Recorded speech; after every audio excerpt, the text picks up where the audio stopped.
quick Q&A, but before we start, who's got a sword? Who's got a sword? That's not enough. Everyone go to the Warner Brothers booth and pick one up later today after the... No.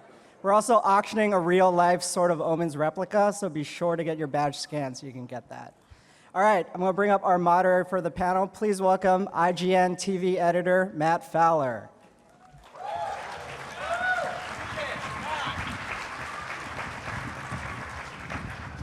All right, first off, let me get a ho from everybody. Thundercats. All right, that'll do. First, let me bring up to the panel here. We've got a series producer, Ethan Spalding. Come on.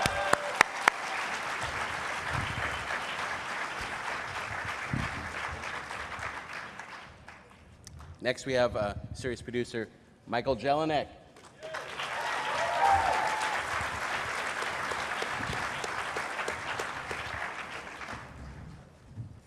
Next, we have the president of Studio 4C, helping bring Thundercats into the world of anime, Eiko Tanaka.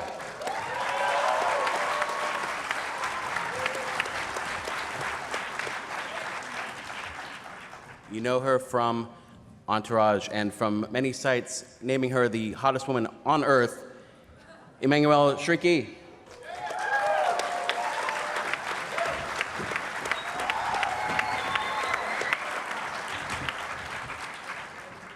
Next up, we have the voice of the original Lion-O and the voice of King Claudius in the new series, Mr. Larry Kenney.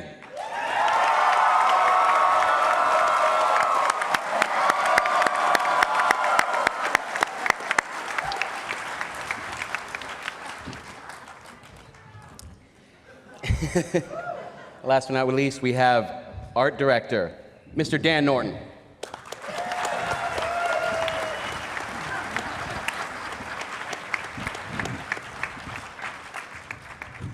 All right, now we're in a time crunch here.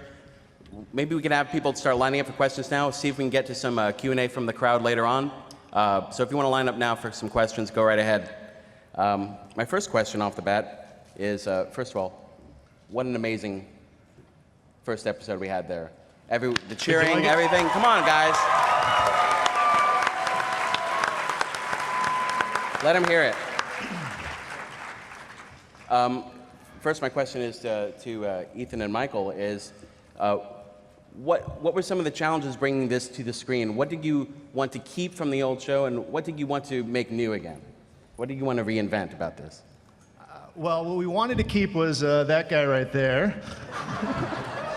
I mean, you don't have Thundercats without Larry Kenney, and you know, we were just trying to live up to the sort of legacy that he built. So it's a pleasure to have you in the show. Thank you. It's my pleasure. Thank you very much. Thank you. And we also wanted to keep a sense of adventure that was in the original show, and the journey of the characters, and so that was very important in bringing it back. So. One thing I think we all noticed right off the bat was the change in Tigra, which I think is a really, really interesting and intriguing twist in the show. It is a change of his personality, his relation to Lion-O. How did that come about? We were just looking to sort of complicate the relationships in this. I mean, this is going to be very much a character-driven show, and we sort of came up with this idea of making them, you know, not brothers, but you know, half adopted brothers, and so there's just sort of a tension throughout the whole series between the two of them. You have Tigra, who you saw in the episode, who's just sort of awesome at everything, and Lion-O is still learning, and over the first 13, it's just them sort of butting heads. They still love each other, but we get a lot of the character stuff from that. Next, just one more before I move down the line from the producers. Can we have confirmation down the line of Robert Burbles? There are Robert Burbles in the show. So. Spin-off series is coming too, right? Can I play a Robert Burble? Sure. Eiko? Yeah. You said to me just backstage here that everyone here was so into Thundercats and knew the original Thundercats. Did that surprise you that there's such a fandom, or is that something you knew already? Yeah, I'm very surprised to see over the years to see the audience.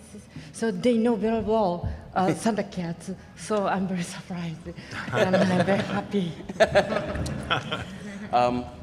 Emmanuelle, You do a great job voicing the new Chitara. Come on, everyone. Thank you.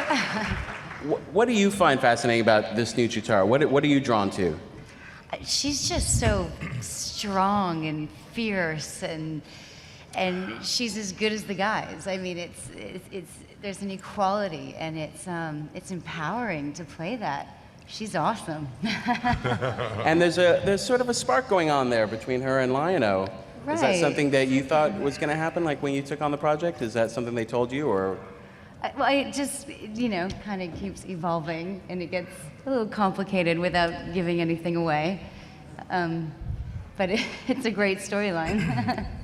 Now, of all the sort of the superpowers of vanishing super speed, is super speed the one you would have chosen for yourself if you could? Super speed, yeah, I would actually. I mean, you could get anywhere in 2.5 seconds flat, I'd do it. And let's face it, she's the best fighter out of all of them, right? I think so. Thank you. Mr. Larry Kenny. Yes, I'm just thinking that I'm 25 years too late for that. Where was that spark between Chitara and Lion-O when I was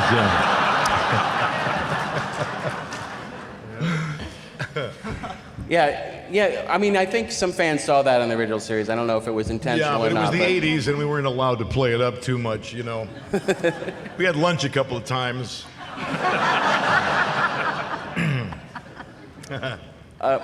Larry, what was it like coming back to this project and playing the fantastic. patriarch now? Such a prominent character in this specific episode, too. Yeah, well, it's fantastic.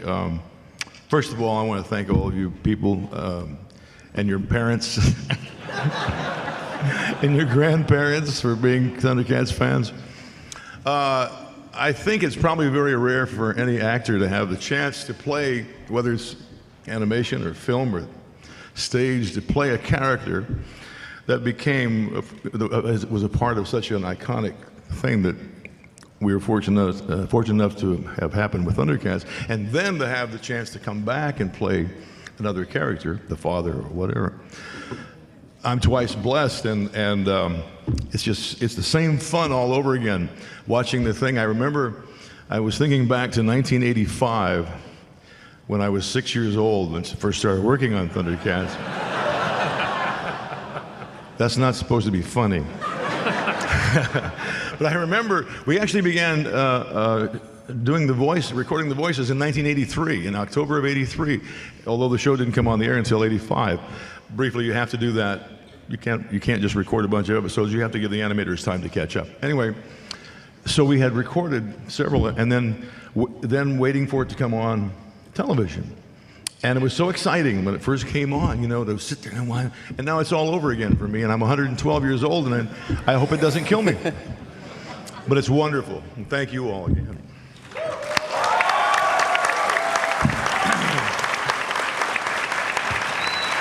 And Dan, as the art director, who was the Thundercat you wanted to get right? Who was your favorite Thundercat? Well, man, I could have wet my pants trying to get Lion-O right. I mean, that's scary. But I mean, I loved Panthro. He was awesome to me. So I really want to do a good job and with all the characters, but probably the most challenging was Tigra. I think we did a lot of back and forth and trying to figure out how to really update that because of that he had a little more complicated of a costume from the original show. Great, thanks. We're trying to get to maybe a couple questions from the audience right now. Who do we got first here? How you doing? Name's Randy. Been a fan all my life.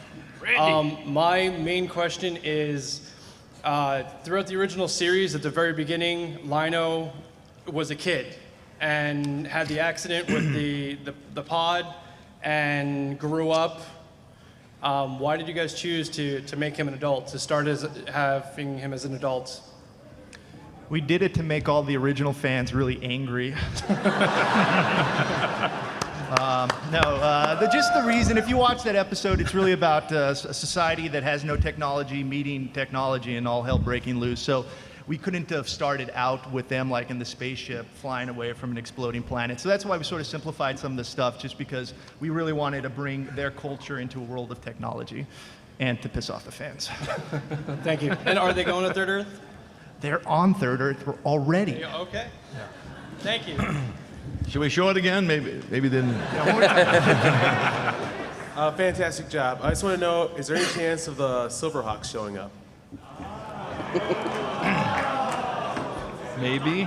Was that booing for Silverhawks? I played Lieutenant Bluegrass in Silverhawks. Yeah, I guess we don't. That's why they're not going to make it again. What about Tiger Sharks? It's like Christmas. You guys can just tune in every Friday and open your gift. See what comes in it. Yeah, it's going to be good. My question is, will there ever be any good lizards or mutants that will actively help the Thundercats, like how Groon helped the lizards? That's a great idea, actually. Which we can't use now because you'll sue them. Yeah, I wouldn't say it's out of the question. I mean, that's something we've thought about.